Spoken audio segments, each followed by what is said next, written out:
নিচের অনুচ্ছেদটি পড়ে প্রশ্নের উত্তর দাও। 1-10 মহাকালকে খণ্ড খণ্ড করিয়া লইয়া তাহারই একটি অংশকে অতীত বলি, এক অংশকে বর্তমান বলি, আর এক অংশকে ভবিষ্যৎ বলি। প্রকৃতপক্ষে তাহাদের মধ্যে এক অখণ্ড যোগসূত্র বর্তমান আছে। ইতিহাস সেই যোগসূত্রের সন্ধান প্রদান করে। তাহার সাহায্যে বুঝিতে পারি সংসারে কেবল জয় পরাজয় আছে, কেবল পতন নাই। উত্থান পতন আছে, কেবল মন্দ নাই।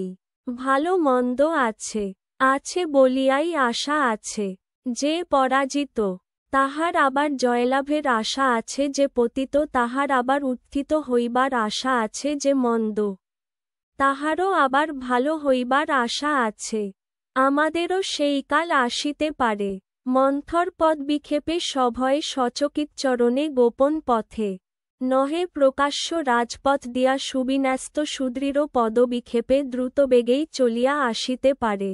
যখন তাহা আসিবে, তখন আমরাও অভ্যুদয় লাভ করিতে পারিব। অনুচ্ছেদটিতে যে দুই ধরনের সময়ের ধারণার কথা বলা হয়েছে, তা হল এ মহাকাল ও কাল, বি অতীত ও ভবিষ্যৎ, সি একাল ও সেকাল, ডি বর্তমান ও ভবিষ্যৎ। সঠিক উত্তর মহাকাল ও কাল।